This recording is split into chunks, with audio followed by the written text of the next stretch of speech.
filming? I've just started. Do I talk to you or the camera? Whatever you're more comfortable with. For however idiosyncratic or different, weird everything is, like the real purpose of it is to be entertaining.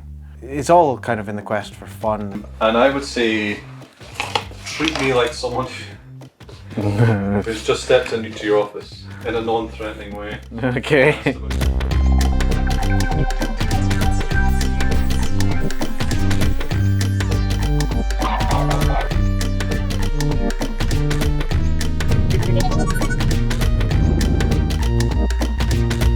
The world of Machina is positive, hopeful, cute world.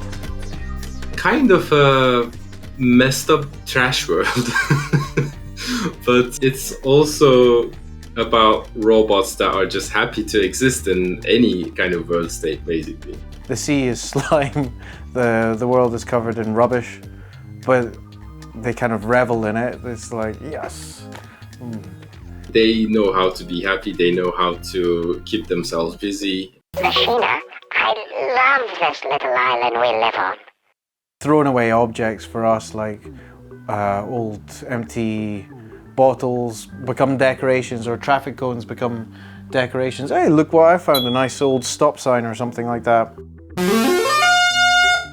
From the outside, it's about robots who are in a really bad situation, but nothing about their actual existence actually shows any kind of existential dread or anything like that. They're just like, oh, happy, I'm gonna dig, I'm gonna find minerals, I'm going to build stuff, I'm going to help other robots, and we're gonna be a community, we're going to explore.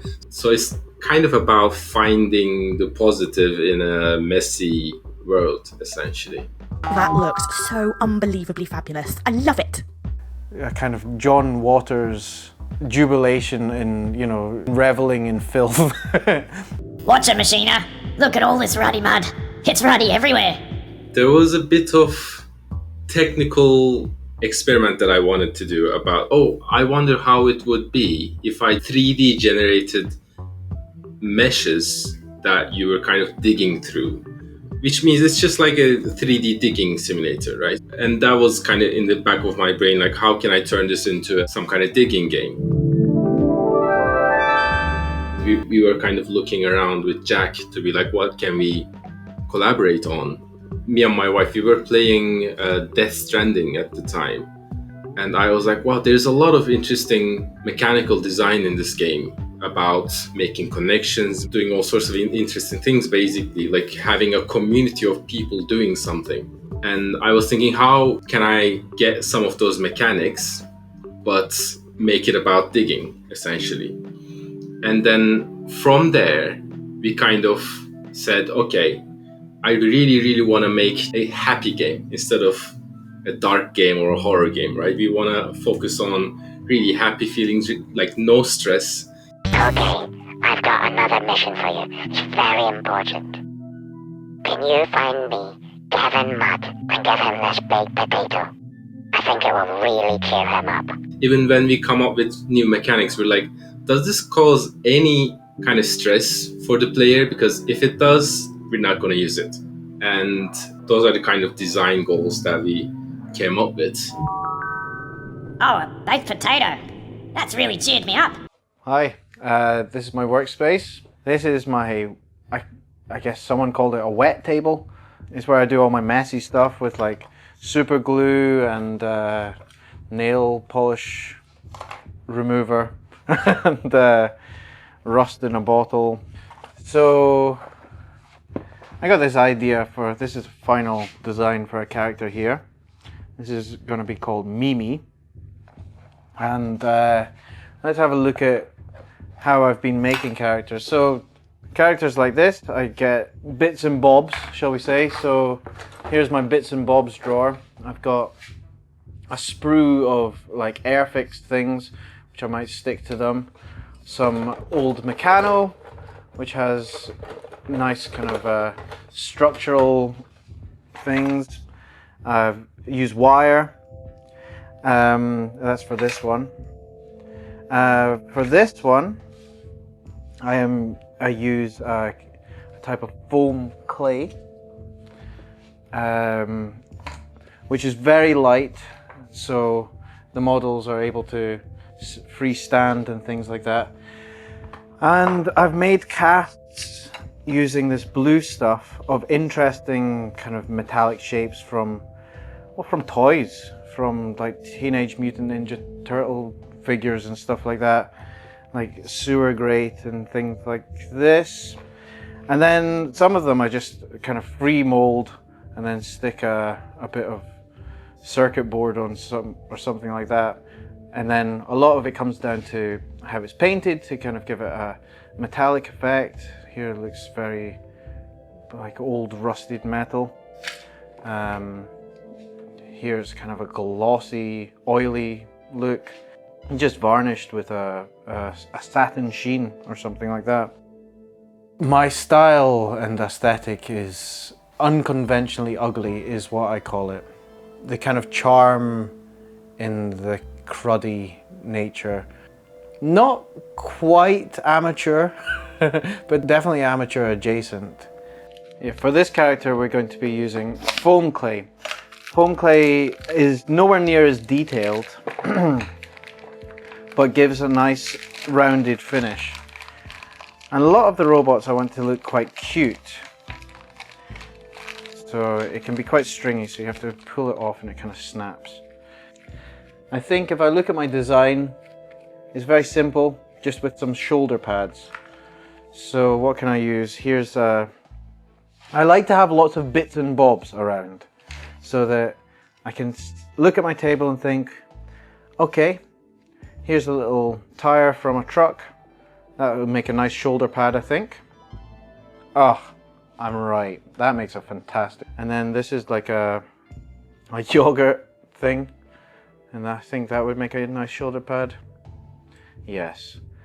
So I find there's something cute about asymmetry. Ooh. Now if you look there, the impression that's made is quite nice.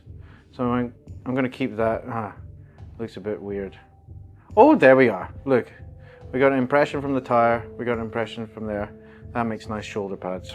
I like ugliness, and I find things which other people find, aesthetically pleasing, rather kind of tasteless and ugly and naff. So we're going to be using impressions for this to make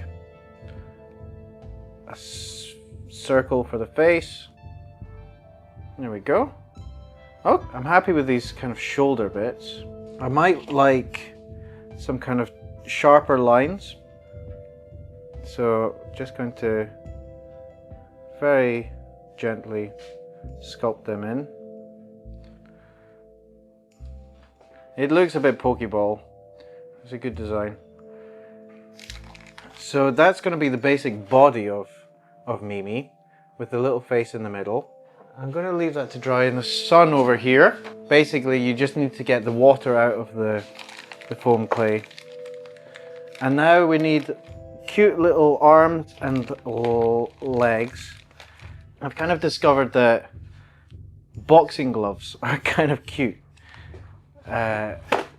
So we're going to give her boxing gloves. Let me find some wire. Here's some wire. We want her to have quite short, stubby arms, so she's a quite contained shape. And I'm just going to mold little boxing gloves. The key to cuteness, I've found, is being soft shapes and roundedness. Now I love it when that happens. So if you can see, you start getting textures in the clay. I try and always keep them, as it kind of adds a personality to it. It's going to lose its shape if I just lay it down. It'll have one very flat edge. So I'm just going to stick it in a bit of modeling clay, plasticine sort of thing. It might be a bit awkwardly big, but it's all right. It's a cartoony kind of game. Here we are. And she's got tiny little feet, I can see from my design. Now, my general boot design for this game is very simple. Little witchy boots, like that. Almost all characters have boots like that. Here's Machina's little boots. I think it's a cool design. I would like to see more boots like that in real life.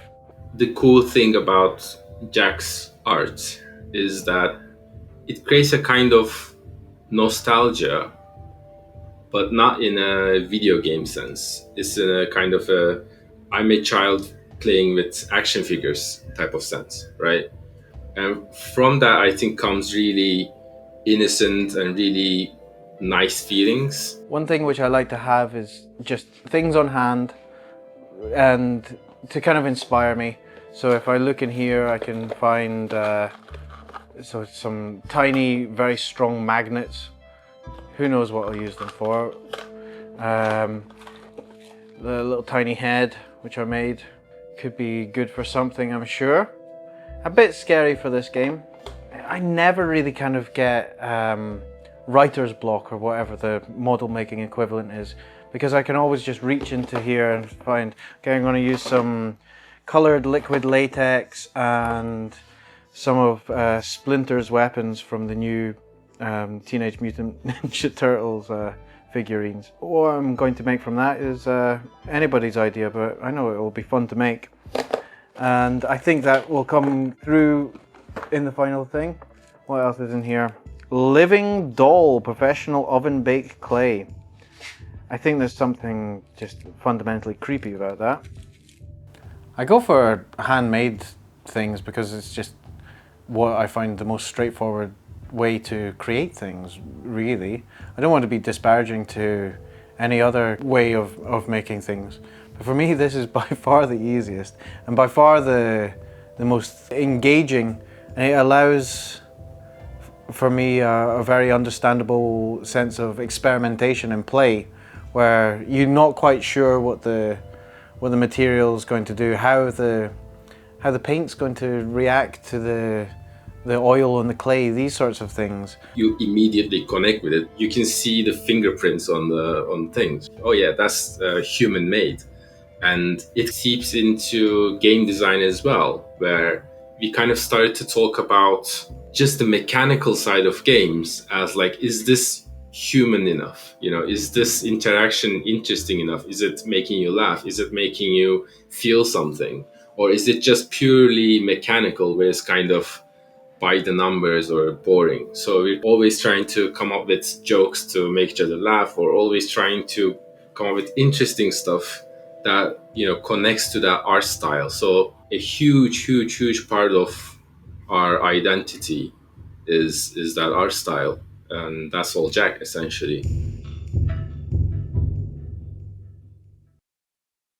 Look, I was working some really bad 0-hour contract jobs. I realized, look, I got to do something, so I went to study art. You know, you need a good pragmatic degree if you want to do something, so I went to study art to kind of hone some techniques. I went with a portfolio of paintings to art college, and very quickly realized that I was more interested in conveying meaning through the medium rather than doing a painting or anything like that. So I was interested in making objects, something between installation and graffiti. Rewiring telephones and hiding them about and hoping people might find them, documenting that, sort of those weird kind of things. But at the end of the degree, I had a very peculiar skill set.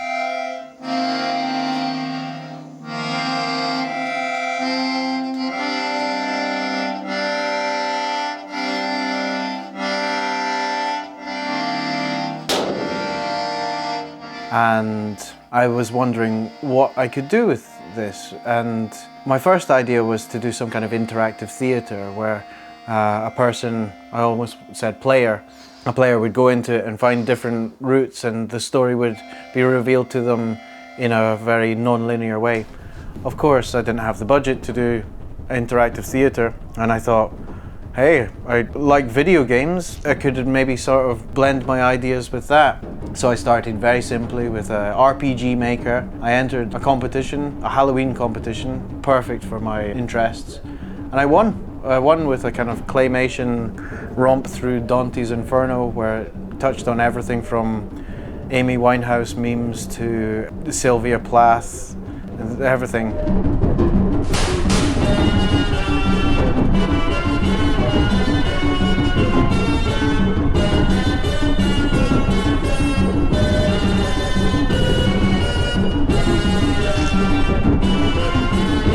I realized how fun it was in the early 2010s that you could just put everything into a game. And okay, certain audiences didn't appreciate it, but I was having a lot of fun. So I carried on making little games, and I found it's a medium which keeps on giving to me, and I can keep on progressing and finding new things to say in the medium as well. Based on a childhood in rural Scotland.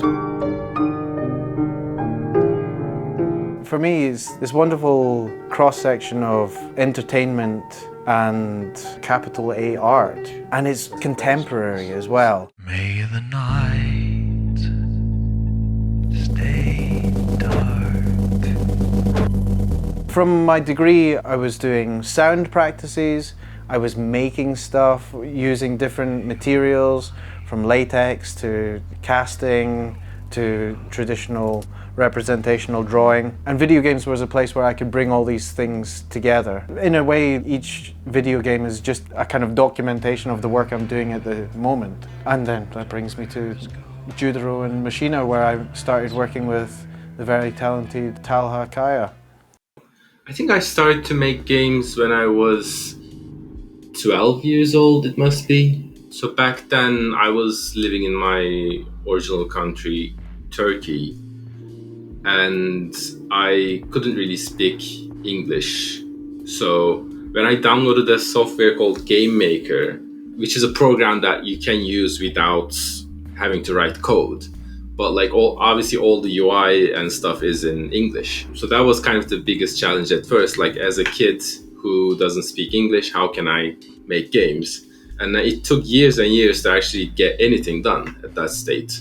From there, it kind of opened my eyes to, oh, I can actually make some really small 2D things. And as soon as I started to share these things, it became even more interesting. Like there was a few magazines that would cover these things as games that were made by a child, right? And then that kind of triggered, okay, well, maybe I can find some kind of career in this game design thing.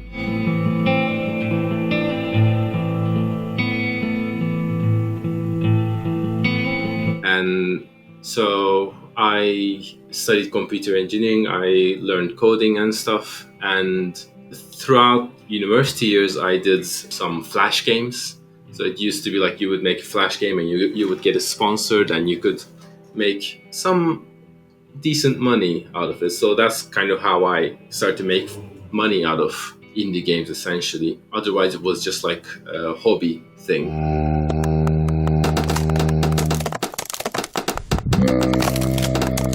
And then I did a few internships at different companies. And I just kept making games. Even though I had jobs and stuff after university, I was making my own games at nights or at weekends, or maybe sometimes I had a part-time job, so I had more time to work on my games, essentially. So yeah, there's some in the background, and I even have like years on them. I suppose the biggest one is Soul Search. Yeah, there we go, Soul Searching.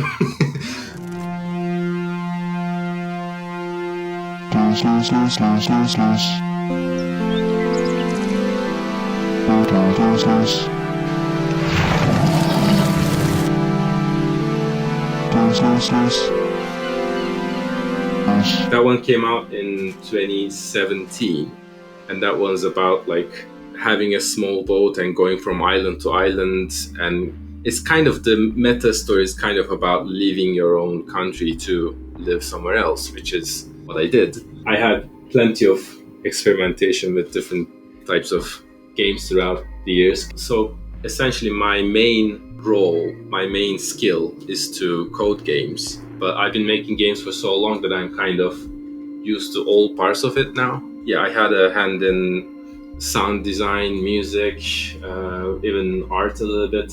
Yeah, if the art style is easy enough, I can do it. Essentially, is how that is.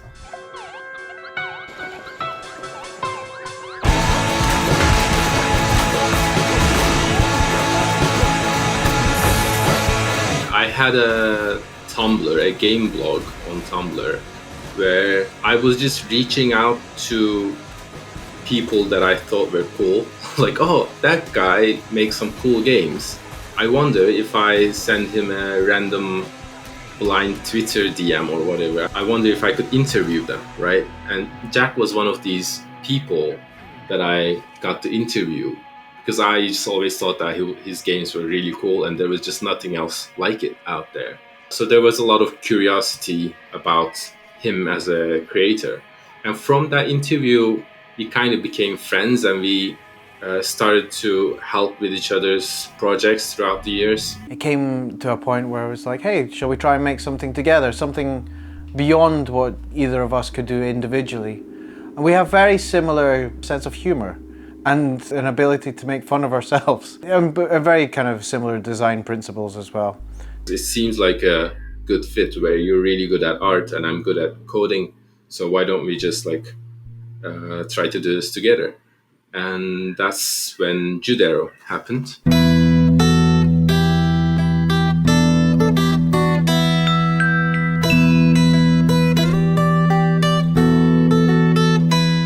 Talha has skills which I just don't have. We complement each other quite well, I think. I think our partnership works really well, so we just keep coming up with new projects to do together.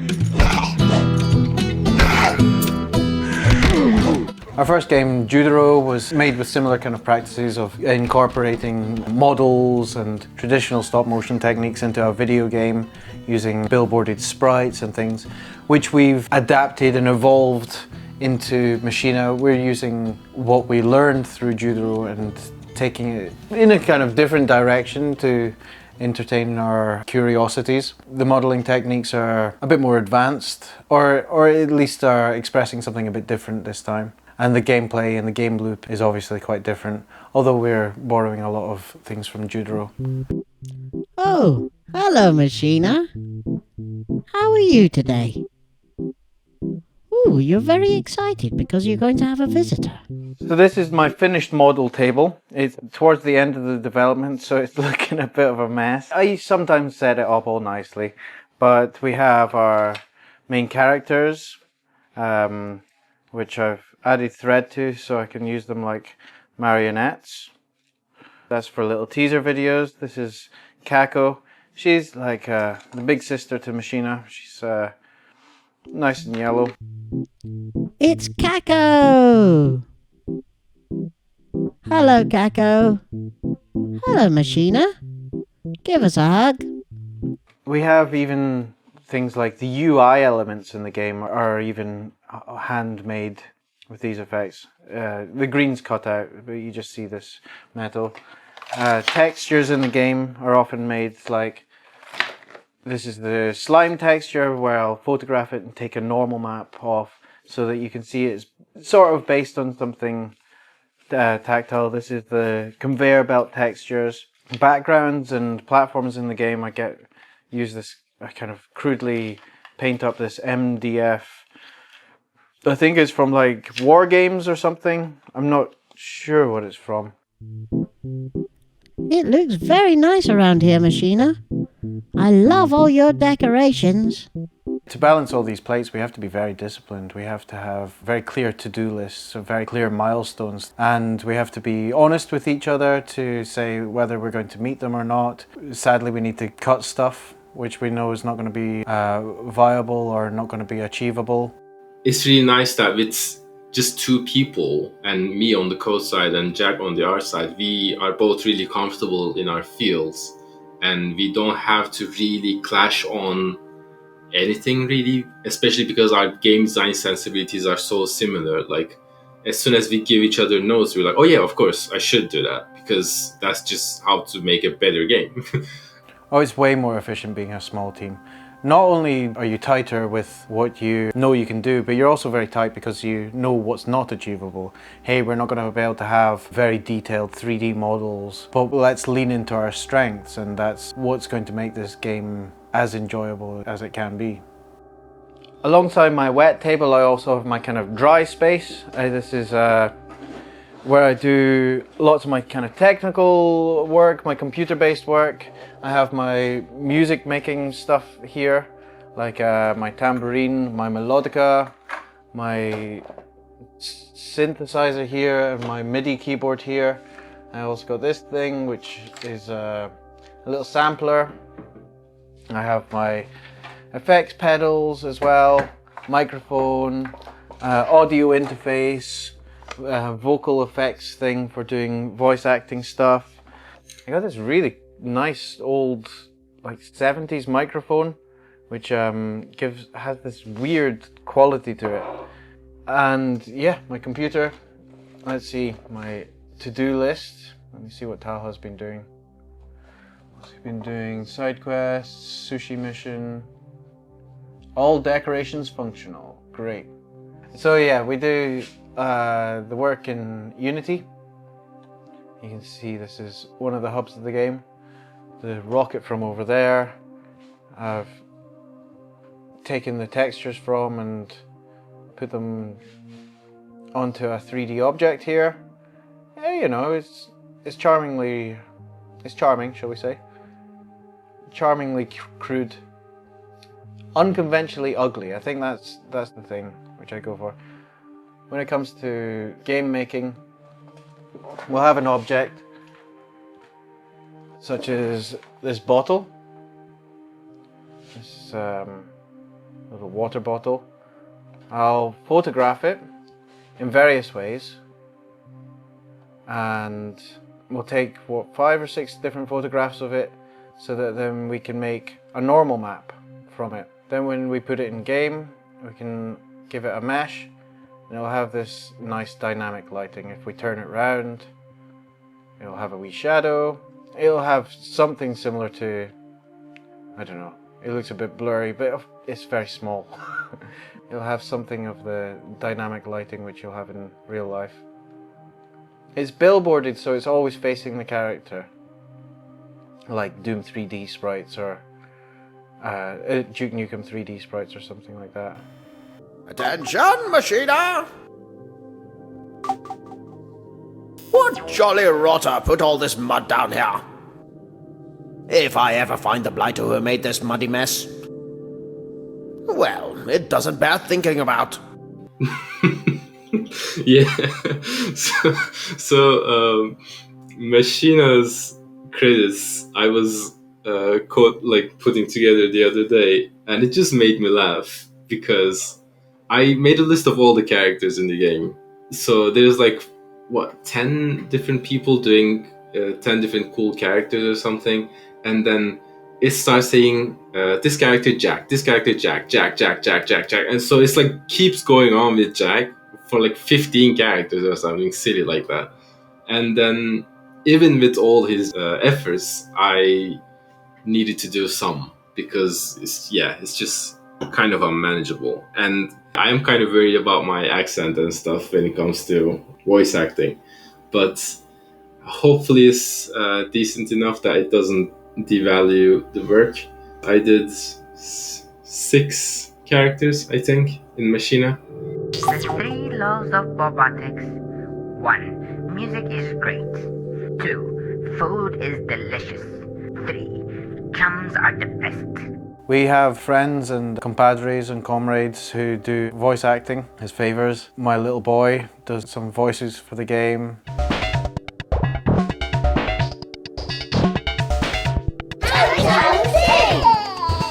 When it comes to voice acting or making music, it almost feels like a holiday for me because it's I have a couch there that I just record myself and do music and stuff. Even though it's only a meter away from the computer, it feels like a holiday, you know, because I'm not looking at a big Visual Studio screen with a lot of code on. I get to do funny voices and stuff, which is really different from programming. So yeah, I do really enjoy it.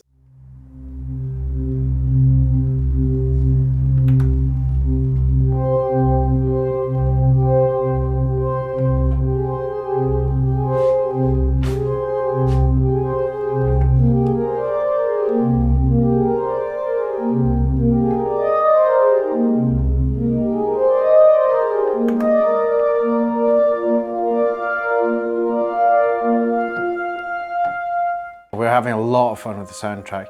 It's almost like we're making loads of little concept albums. You find a radio in the game and you can tune into different radios.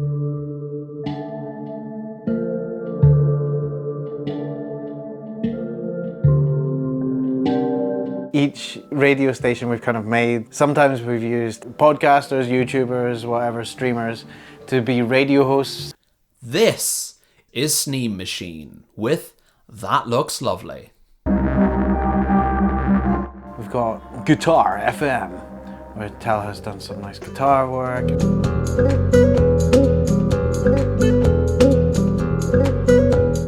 A lot of my work on the soundtrack is basically music I've not heard before, kind of futuristic amalgamations, like gothic country was something I wanted to hear with a kind of dreaminess to it, with warm synths introducing things, then pulling back to hear very traditional country and western, except with almost like Cradle of Filth lyrics.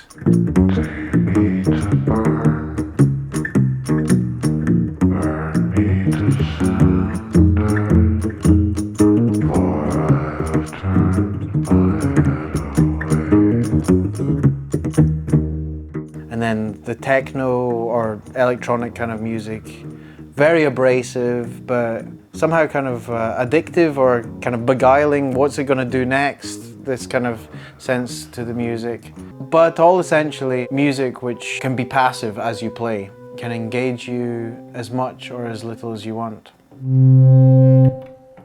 How about this one? No, not that one. Definitely not. At the moment, I'm thinking it's just such an awesome game. Love making games, and it's so cool that we're almost made another really individual work, and we've managed to make it in such a nice timeline. I love the world.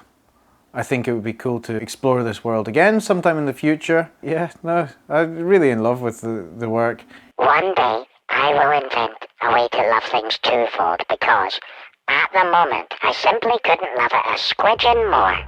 And another thing which is, I've been showing my kids the game. It's a very child-friendly game. And the little one said, you know what's going to happen in Machina 3? Oh, tell me! I don't know what happened to Machina 2. He's 5 as well. You should be able to choose your character. Oh God, that's such a good idea. You should be able to customize your character. And like a blue robot with rocket shoes. Yeah. Damn, why don't we think of that?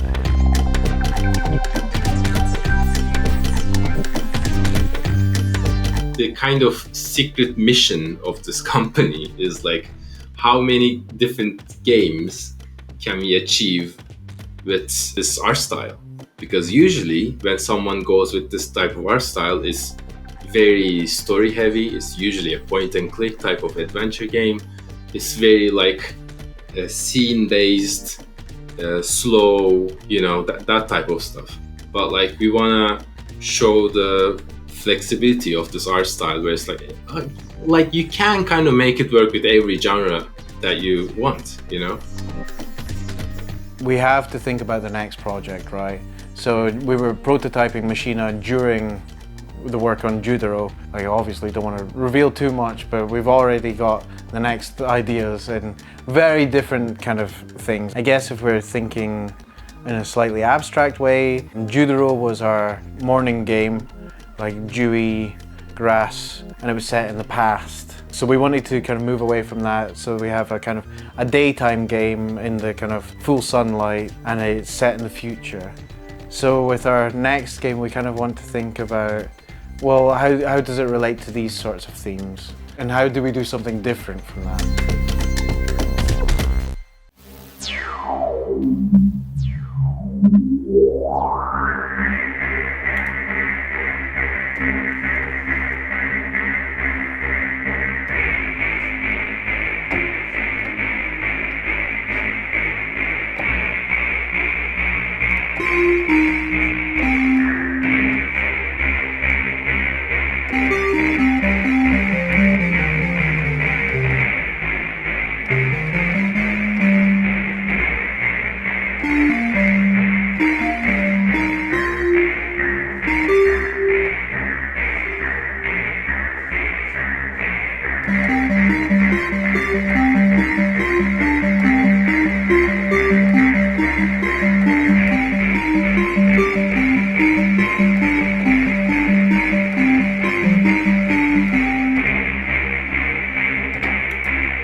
Okay,